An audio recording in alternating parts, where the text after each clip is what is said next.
Welcome to the Dream Journal. From the studios of KSQD in Santa Cruz, the Dream Journal is a weekly show where we explore the power of nighttime dreams through conversations with dream experts and with listeners like you.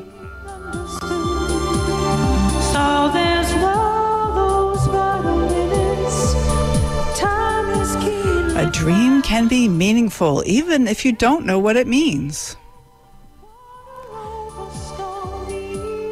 And today's music is called Bioluminescence, created fresh by Rick Kleffel every week.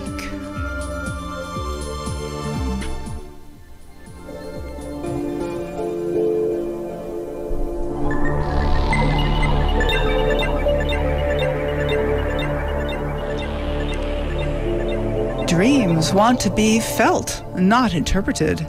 Today, I have a solo show to talk about some of my favorite dream topics, like the treasure hunt with dreams and what I call the dreamer's paradox. Experiential dream work today with me, your host, Katherine Bell. Welcome to the Dream Journal. We are also a weekly podcast. Please subscribe, rate, and review. Let's make that algorithm work in our favor. But most importantly, tell your friends. The mission of the show is to talk about dreams and get people talking to each other about dreams. So let your friends know about the podcast. Archives are available at Apple Podcasts and Spotify. You can also find us at our host organization, ksqd.org. That's the squid. At ksqd.org/the-dream-journal.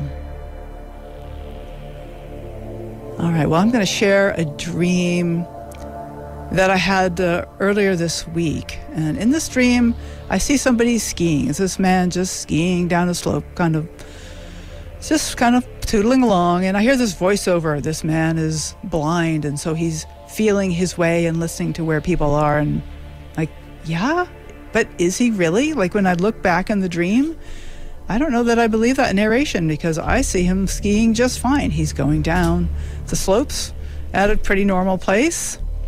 And this got me thinking about projections.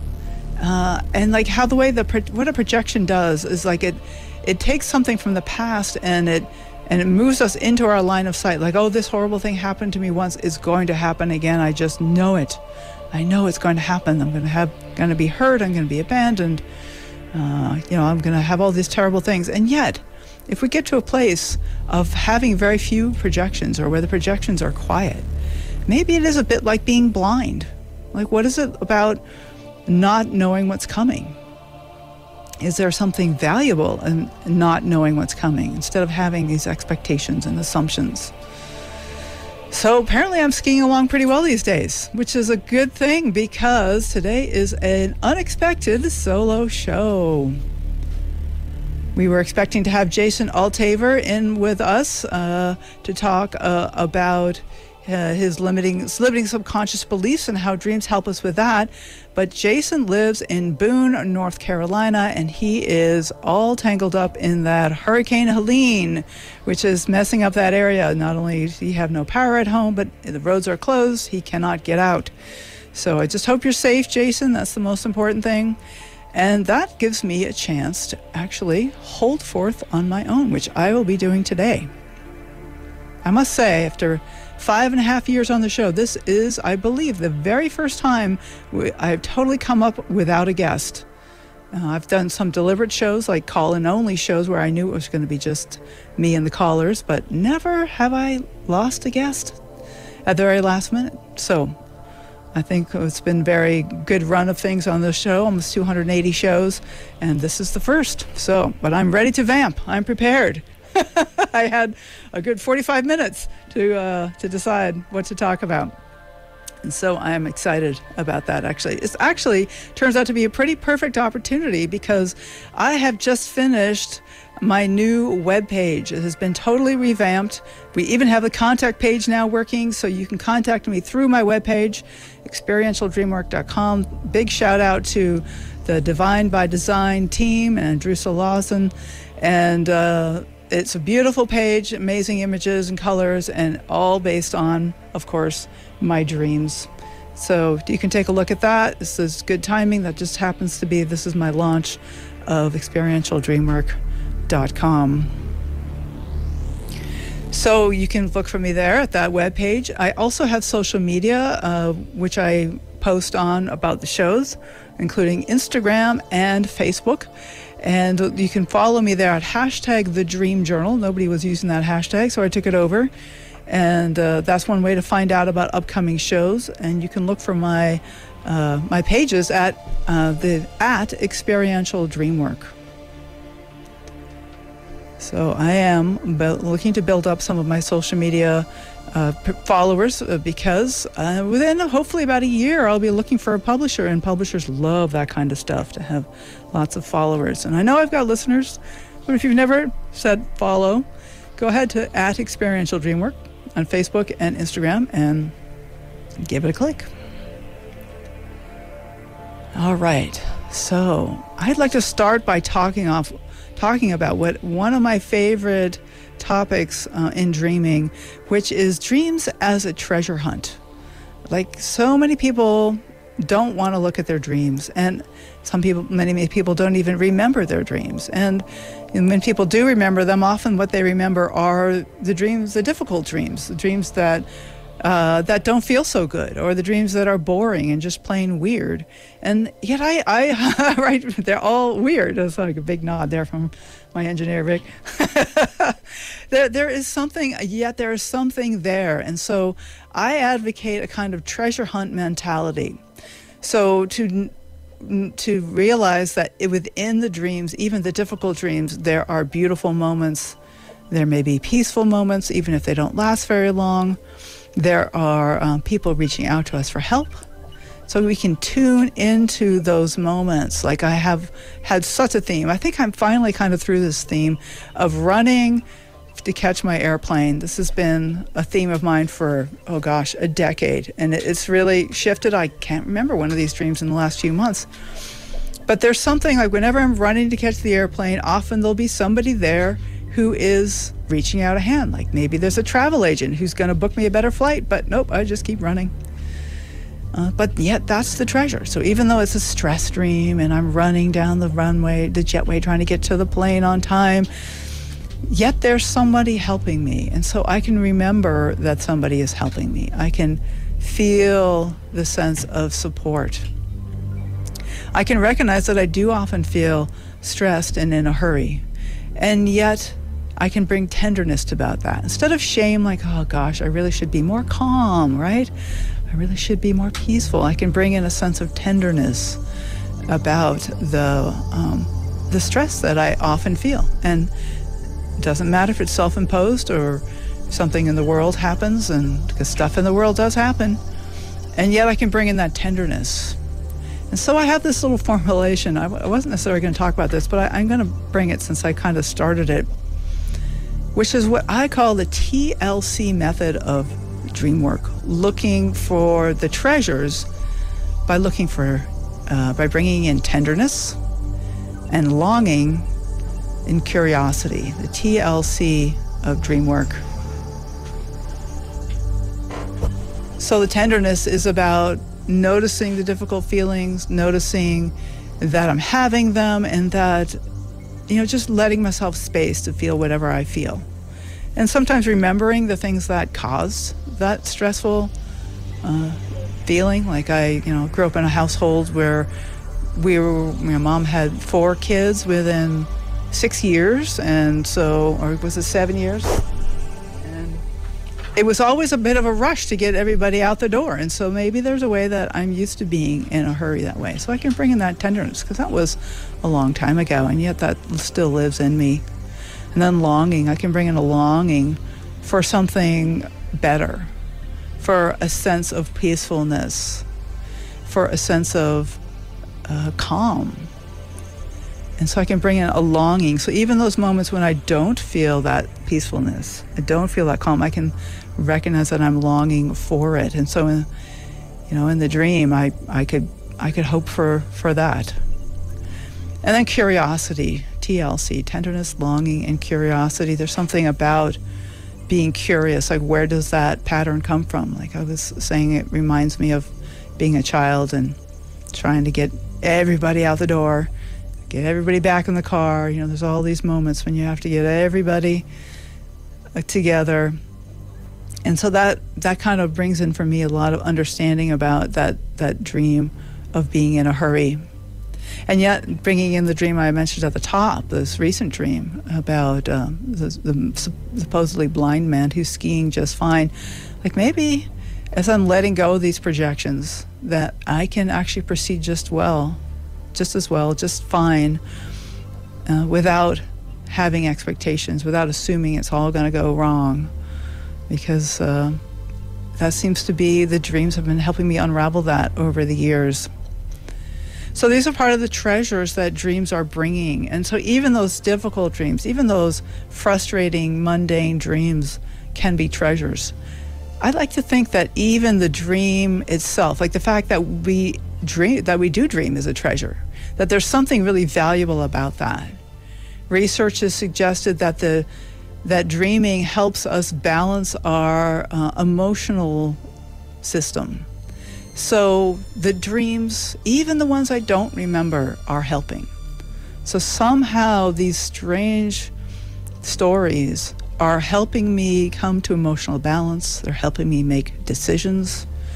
And they're helping me become a better person. And so even if I don't remember a dream, I mean, after all, we all dream for 5-6 times a night.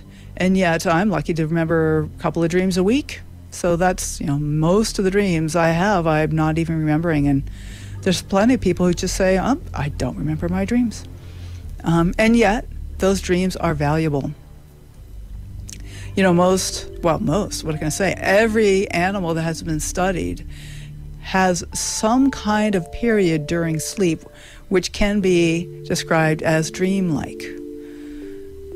Dogs, of course, your pets, will twitch when they're sleeping at certain times, and we know they're dreaming.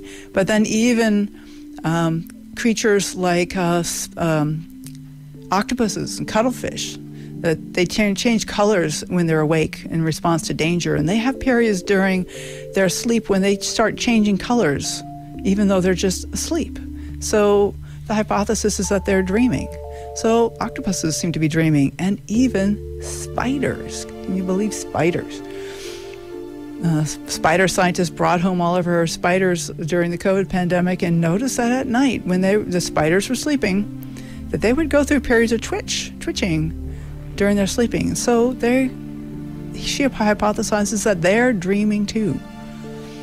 So there's something incredibly valuable about the whole process of dreaming. And so we don't even have to really understand it to get value from the dreams. We don't even have to remember our dreams. So there's a lot of good that they're doing behind the scenes. Otherwise, why would we be doing it?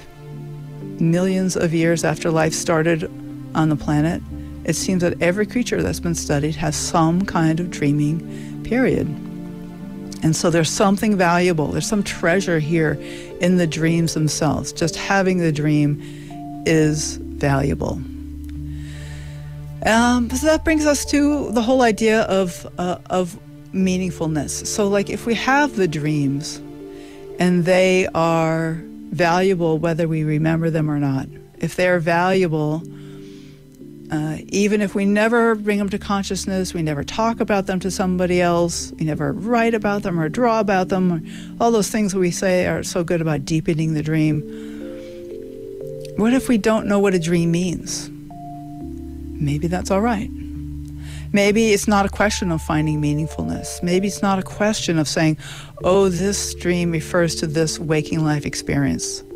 Now, sometimes the one-to-one correspondence is remarkable. Sometimes I can find just the perfect connection, like this idea of the hurrying for the airplane dreams. That feeling in the dream parallels so intensely the feeling I so often get in waking life of I'm late, I gotta go, I'm gonna miss it.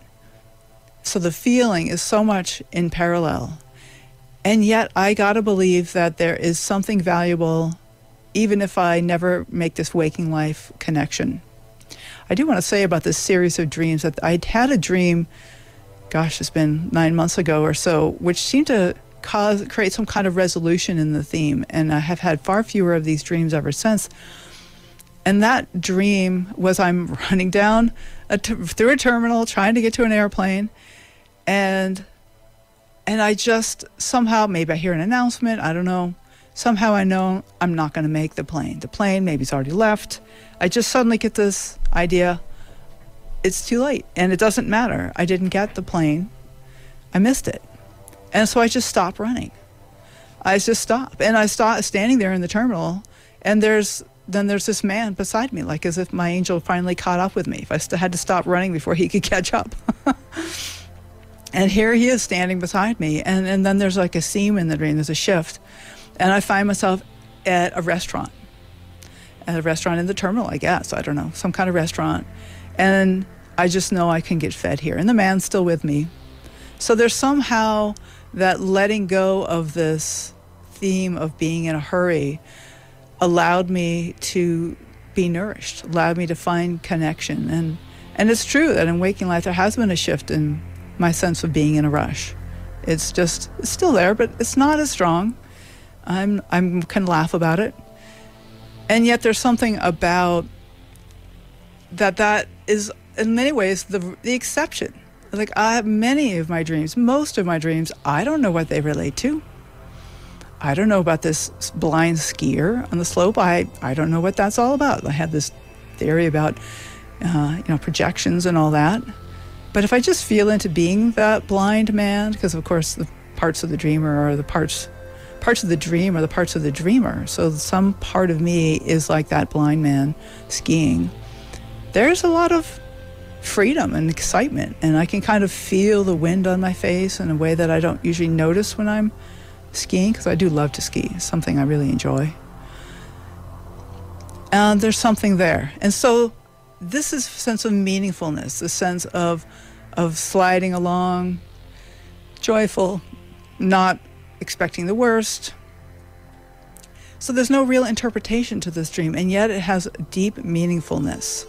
So that's why at the top of the show, I always start with this phrase that I'd like to say, that a dream can be meaningful even if you don't know what it means. And the way to find meaningfulness in dreams, that at least what I have found works for me, is to go into the dream and to notice the feelings of the dream and be curious, tenderness, longing, curiosity. Just bring in a sense of acceptance of the value of this feeling. There's something that this dream is working out. And people like to say dreams are messages, and I don't know if they are or they not, because there's this old rabbinic saying that a uninterpreted dream is like a letter unopened. Yeah, well, I got a mountain of unopened letters, because most of the dreams I've ever had are not interpreted. In fact, I try to stay away from an interpretation if by what that I mean is a one-to-one correspondence with some kind of waking life situation. So, meaningfulness does not require understanding, does not require an interpretation, and yet there's incredible value in spending time with dreams. I have found that it's sped my evolution. I feel like it has helped me with so many issues, and the people I work with, I see their dreams evolve. I see my own dreams evolve. I see their insights and that sense of aha. Like, this is the touchstone of dream work, is the aha. Like, when I have what does that mean, to have an aha? It's just like a flash of insight. And once again, it can be insight without even knowing what I'm having the insight about. That I can go, oh, and yet I don't know why I'm saying, oh, it's just something feels better. Something is more relaxed in my body. Something makes sense. Something clicks. And so I like to bask in a dream. I like to go to the feelings in the dream and just rest there. Maybe a memory comes up, maybe a thought, or not. But usually I eventually get to a place where I get an aha. There's some kind of like, oh, And now this is where it can be valuable to talk to other people, because other people often have insights about our dreams that we do not have about our own dreams. You know, they come from different backgrounds. Maybe they don't have the same blinders that we have. You know, we look at our life in a certain way. One thing that is always so fascinating to me about working with dreamers is each of us has very different kinds of dreams. I mean, there's a lot in common, but there are different themes that different people have. And I think that's true in waking life too. I think people have different experiences of life, and that we assume because we're talking and relating this waking life plane that there's a certain similarity, and there's a lot in common. But there are differences. We all have a different history, a different perspective, different expectations, and it really shows up in the dreams. So that brings me to something I like to call the dreamer's paradox. There's something about, so what is the dreamer's paradox? So this is just something that I've been mulling over and I've been writing about. And the idea about the dreamer's paradox is that dreamers are, they're uniquely blind to their own dreams. Like, you know, another person might be able to give me a suggestion and then go, oh, I hadn't thought of it that way. That makes a lot of sense. So I could have a big aha to what somebody says. So there's two things when that happens, two things. One is that I'm uniquely blind to my dream because it's my dream. I think the dreams sometimes are spotlighting our blind spots. They're like shining a light into some place we've never seen before. So we're like, I don't speak that language. I don't know what that means. I never thought about it that way. I can't really fit that into my brain. So I have like a blindness about my own dreams, and that's totally normal. In fact, that's, I think, one thing dreams are doing is stretching us and opening up our vision. So dreamers are uniquely blind to their own dreams, and yet the dreamer is the only one who can say what their dream means. So this is like ethics, dream ethics 101. The dreamer is the authority of their own dream. And this is, again, the cornerstone of the IASD ethics statement, the International Association for the Study of Dreams, which is that I may have ideas about somebody else's dream, but they are the ones who get to tell me whether that idea makes sense to them or not. So they are the ultimate authority on their own dream, even though they are also at the same time uniquely blind to their meaning of their dream. So this is what I call the dreamer's paradox. And it's something that I've really observed in dreaming, in my own dreams, and the folks I work with, and people come on the show to talk about dreams, that we are all uniquely blind to the meaning of our dreams, and yet also we are the only ones who can say what the dream truly means. So there is something about that is, you know, what is that old phrase they used to say? All truth is a paradox. And if you found a truth that's not a paradox, then keep looking, because you haven't got the full truth yet. And so this is just one of those koans of dreaming that makes dreaming so fascinating, because there is something incredibly enchanting about dreaming, something that really defies logic in a very gleeful way, that there can be a lot of mystery in dreams. There can be a lot of magic in dreams, things that don't make sense. Earlier version of Jeremy Taylor's book was titled Where People Fly and Water Runs Uphill. And their dreams can be entirely magical. Like I had flying horses. I've had, airplanes falling out of the sky. I've had past life experiences. I've had precognitive dreams. I've had visitations from dead people. And there's just all these things that dreams do that are so far out of the logic of everyday life. And yet there is something meaningful here. There is like some deep sense of meaning, as Viktor Frankl talks about in Man's Search for Meaning, that this is like one of the key things about humans, is finding meaning is incredibly important to all of us, and putting your own life into perspective, telling the story of your own life is really valuable. So there's something that dreams do for me that I find very valuable, is helping me reframe my own story. So looking back at my past and seeing myself not as a victim, but as a survivor. to see myself as someone who's resilient, someone who made some strange choices along the way. And yet here I am now, and I'm so grateful for being here. So there's something about that is just that's just the value of dreams. Bringing the magic into dreams is something that I think dreams invite. And dreams invite a certain enchantment. As I think it's Thomas More's book, The Enchantment of Everyday Life. I think that's the name of the book. And there's a way that dreams really do that. They really bring in a sense of enchantment and bring in some strange mysteries, some head-scratching strange things. Maybe they bring in puns and metaphors, or maybe they'll slap you in the face, tell you something really specific. And but there's something about dreaming that is valuable. And so the whole prospect of dreaming is a treasure. Now, why do I spend all this time in my life talking about dreams, writing about dreams, creating events about dreams? We're just getting together. Our next IASD event for next summer is going to be online, so everybody can attend from wherever around the world.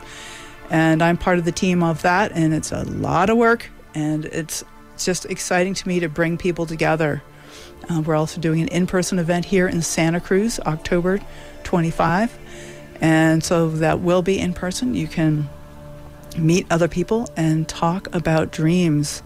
And it's just an invitation to open up the magic. Okay, wow. So that is a lot. And I'm really grateful to have this chance to hold forth on my own. I guess I had a lot to say, and I am excited.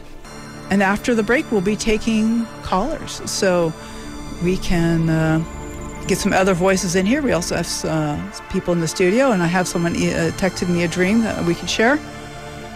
But I want to let you know that you are listening to The Dream Journal. We are broadcast live from the KSQD studios in Santa Cruz and co-broadcast live in San Jose by KCXU.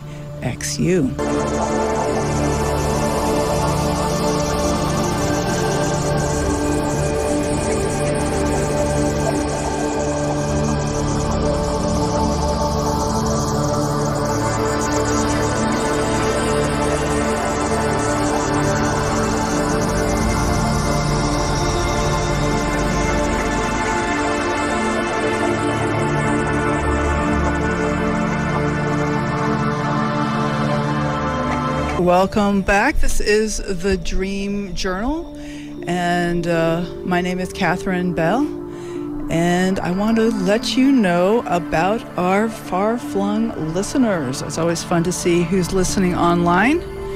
We have Santa Cruz, San Francisco, Oakland, California, and then we have listeners at New Albany, Ohio, Ashburn, Virginia, and Sandston, Virginia. Welcome to The Dream Journal. So glad to have you on the air. Hey, Katherine, I just wanted to discuss with you. I recently heard that one of our most famous and favorite writers, a man by the name of Alan Moore, is a veteran keeper of dream journals. And he's the man who brought us Watchmen, V for Vendetta, From Hell, The League of Extraordinary Gentlemen. He's arguably the best creator of graphic novels in the world today, and he has kept a dream journal for years, and he finally found a use for it. The name of his main character, Dennis Knuckleyard, in his new novel, Long London. He had that in a dream, and he wrote that down I guess years ago, and kept it just for the time when that character became a reality, and we'll be hearing about his novel soon. Okay.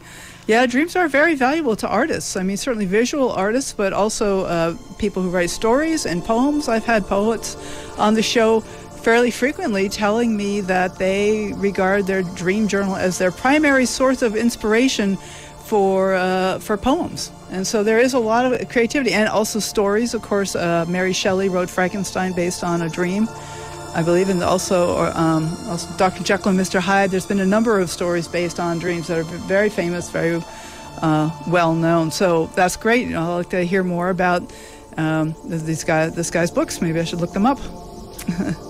Thank you, Rick.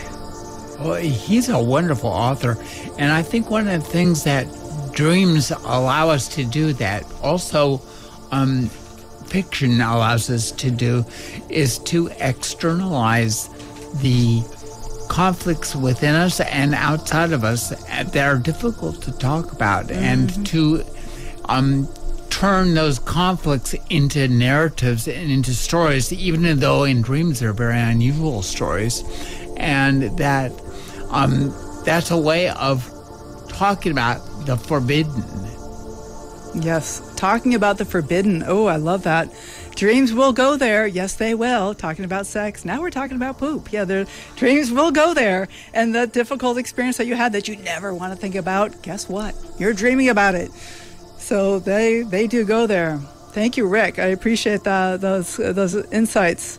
So we have in the studio Stephen E. Popp, who is one of the co-hosts of the In the Garden show that immediately precedes ours, and he is also himself an avid dreamer, and he is here to share a dream. I am. Thank you, Catherine. It's good to be on the show again. And I still don't buy this notion, by the way, that only 1 in 10 dreams are of sexual content. But I guess your experiences may vary. But absolutely, I think if that's an average, I'm sure that there is a whole range of content. Yeah. Well, as a guy who dreams. I only sleep perhaps an hour or so each night, interrupted sleep all night long, so an hour to an hour and a half at a time.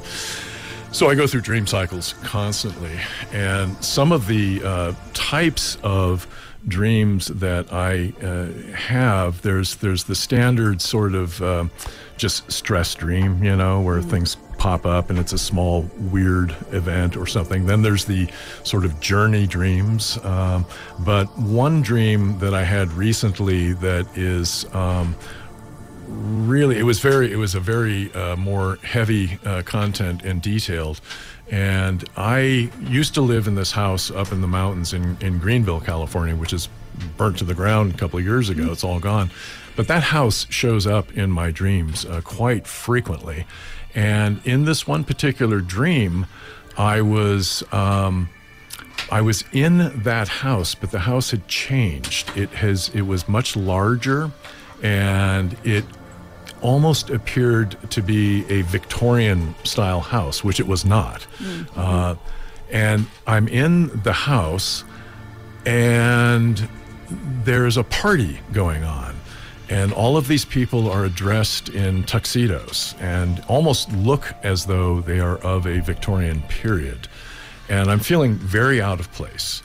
And I notice that all of the front walls and doors are actually panes of glass. It's like a glass house, at least all through the front. It's nighttime. There are lanterns burning outside along the walkway, and so it's either gaslight or flame light. But I'm inside the house, and I'm thinking to myself, I don't think I belong here. There's something odd about being here, and I'm just about to leave. I'm just about to go out the door when this huge animal, cat, feline type animal, bursts through the front door. And this thing is huge. And it looks like a combination between a lion and a tiger. And it is ransacking the house. People are screaming and running around. It's munching down on people.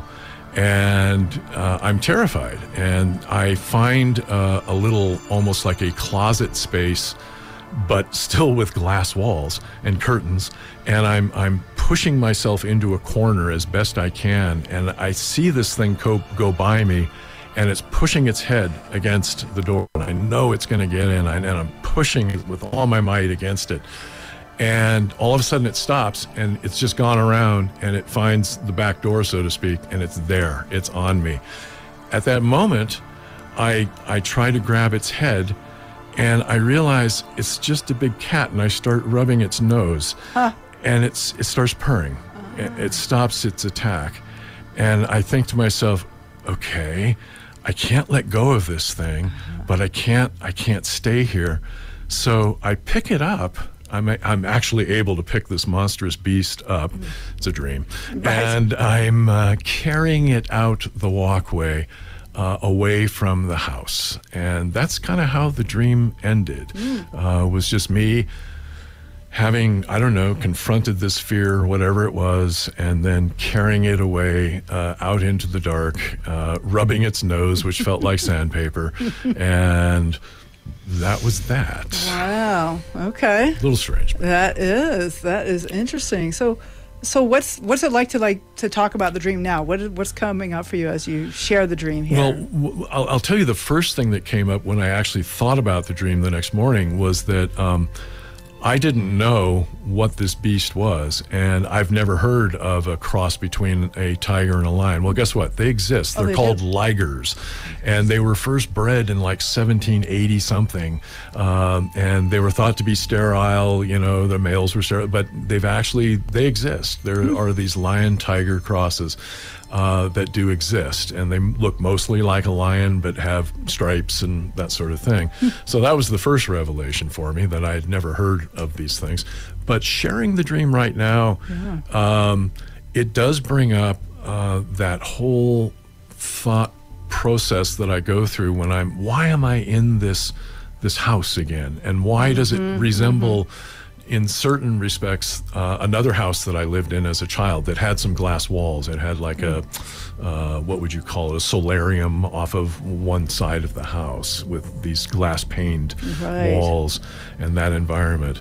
And I do have cats, but no ligers. No ligers. So there's something about that house, perhaps. Those two houses. It kind of seems like there's several houses that are... Yeah, they meld together. Right. Yeah.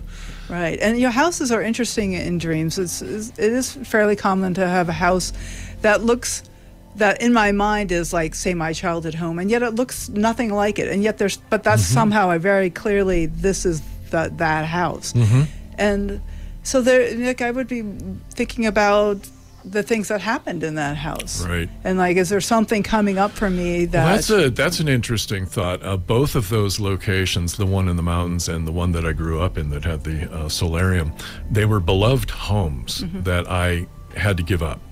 Oh, interesting. So it was very traumatic for me as a child, giving up. I was 13, I think, the first one. But I was born there. I grew up there, and I absolutely loved it. It was magical. And then being up in the mountains in Greenville, that home also was very, very significant and magical to me. And it left in a very dramatic way, it being burned down. Yeah, I wasn't there when that happened, fortunately, but leaving it at all, leaving the mountains, was traumatic for me. So I bet. Yeah. So it's so there's kind of a parallel there in those two homes. It makes me wonder, is there something that I'm leaving now? Is there something that I'm leaving? Well, I've been thinking about that. I'm aging, and I have a piece of property with a big garden, and nobody to leave it to. So there's perhaps those thoughts. Mortality creeps in, and there was definitely a lot of mortality in this dream. Yes. And the oddest part for me, though, is still trying to figure out this sensation of being out of place, out of time. Okay. There were these people in Victorian dress, and they were definitely not my class of people. They would not associate with me had it been those times. And I don't know, the role-playing aspect of it all. But Okay. definitely felt out of place and not particularly welcome. And less than. Yes, less than. Definitely less than, not above. And yet the tiger was destroying these people. And when it came to me, It was cool. it was cool. I could pet the tiger. I thought it was going to kill me, but indeed it did not. And So was, interesting. So in some ways, the tiger preferred you to the other people. It did not attack you, although you thought it might. I'm happy to hear you say that. I like that. Yeah, that's a nice interpretation. Well, Cats generally like me. And cats know, they know if you don't like them, they know. They'll come sit in your lap right away. Well, you had something to do with it too, because you didn't like scream and cover your face. You thought, I cowered. I definitely cowered. Okay. I was like, no, this is not good. And there was no way out. I knew that if I exposed myself, I know the nature of felines and how, if you run, they chase. It's that predator instinct in them. But in this case, and I have been around very large cats before, and I have a great deal of respect for the power of those animals. But this was an encounter, and I'm confused by why would I make a mix of a lion and a tiger, thinking that was purely imagination, yet to find out they actually exist. True enough. Well, I mean, we could go down the thing of what does tigers mean to you, what do lions mean to you, and that could be everything. Everything. Oh, they're the world. What do you mean? I love them. I the big cats. I'm all of the big cats, and they're endangered. And snow leopard is something that I've taken on as a project to try and help the Himalayan snow leopards and that sort of thing. So, but yeah, I mean, there's extinction. Once again, we're coming back around again to death, perhaps. Yeah, absolutely. Yeah, decline, mortality, destruction. And yet, I tame this fearsome creature by petting it.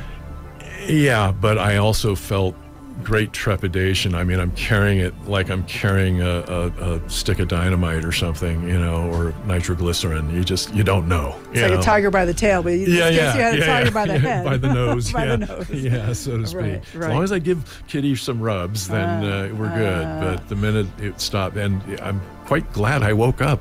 Yeah.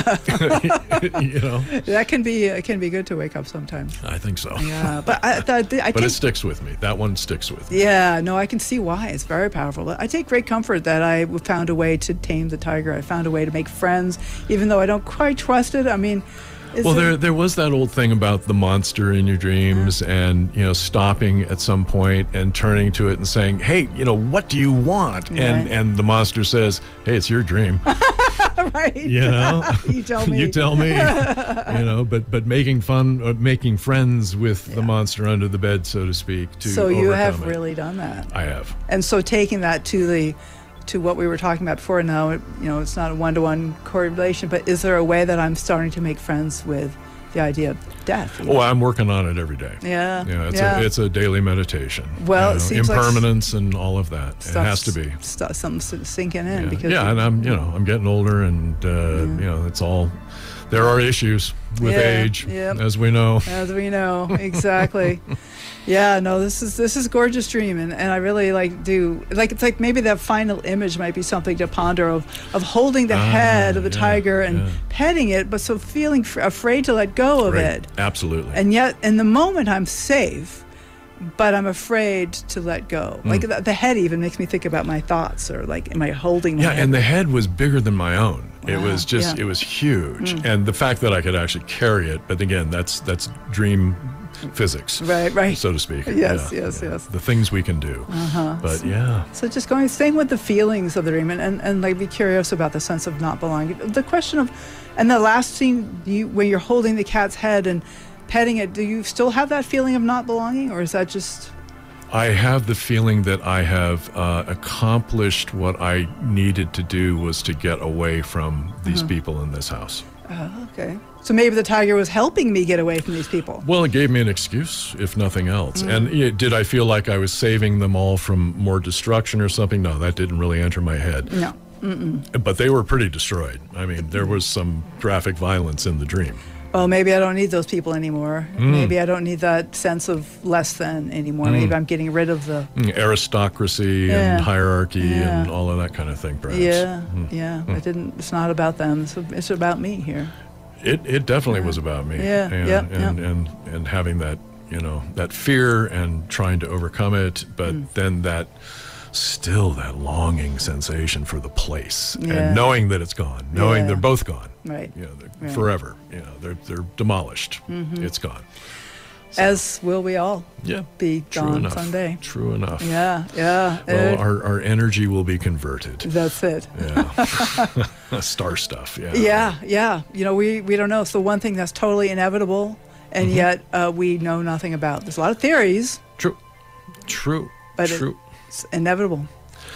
Yeah, and I think it behooves us all to pay attention to that and not live your life in a way that doesn't acknowledge the impermanence, because it'll come someday.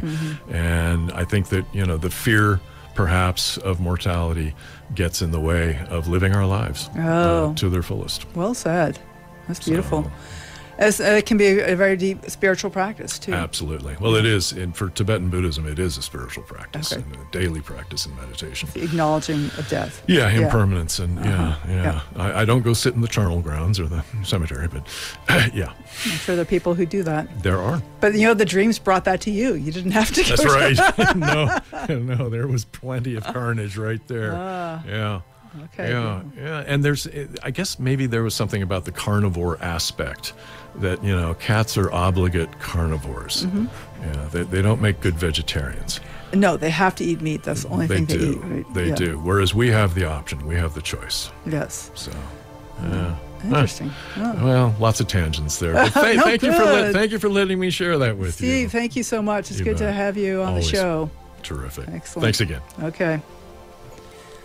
All right. Well, we have just a few minutes left, and I could just give. This is the time of the show when I usually ask my guests for contact information, and so I guess I can go ahead and give that for myself, since the guest is stuck in a hurricane in North Carolina today. So I have my new webpage, experientialdreamwork.com, which has been significantly upgraded and modified thanks to the team at Divine by Design. And I would be excited to have people look at the page. I think there's a few little corners that aren't quite right, a few lorem ipsums tucked here and there, but basically we're up and running, and I would love some feedback. I have lots of free content on the page. I have a lot of interviews that I've done for other people. There's links to the shows, of course, but there's also there's some links to professional talks I've given, and some of writing. A little bit of some articles that I have published are on the webpage for free. So I would love to have you check it out and give me some feedback. That's experientialdreamwork.com. You can also follow me on Instagram and Facebook at #TheDreamJournal. And my business page on both of those is at Experiential Dreamwork. So you can look for me there. Like I said at the beginning, I'm looking to build up my following to spread the word about dreams. The more people follow, the more the algorithm will spread it around, and the more people I attract, the happier my future publisher will be, because I am writing a dream book called The Treasure Hunt at this point. We'll see what it's really going to be called. And the idea is to get people excited about dreams and about dream sharing, and also to get clinicians interested in talking about dreams with their clients, because everybody should have somewhere to share dreams. And the Dream Journal podcast is one of those places that you can share. And I'm so glad to have had this opportunity to talk about dreams for 5.5 years now, up to 280 shows. And it's been a real blessing. Okay. So thank you much for listening. The Dream Journal is produced at the studios of KSQD in Santa Cruz. We are live every Saturday at 10 a.m. Pacific at ksqd.org, so you can listen, call in, hear what goes on behind the scenes. The podcast is released on the Monday after the show. It spreads interest in dreaming when you subscribe, rate, and review. Please contact me if you'd like to be guest on the show sometime. You can promote a new book or tell folks about your dream-related offerings. You can also contact me to get interested in dream coaching. My name is Katherine Bell, and you can email me at Katherine@ksqd.org. That's KATHERENE@ksqd.org. I'd like to thank Rick Kleffel, engineer and music creator. You can find the ambient music at pandemia.com, and also Eric Nelson, who is manning the phones today. Intro and outro pieces are both by Mood Science. Tomorrow morning when you wake up, take a minute to write down your dream and bring it to the next Dream Journal.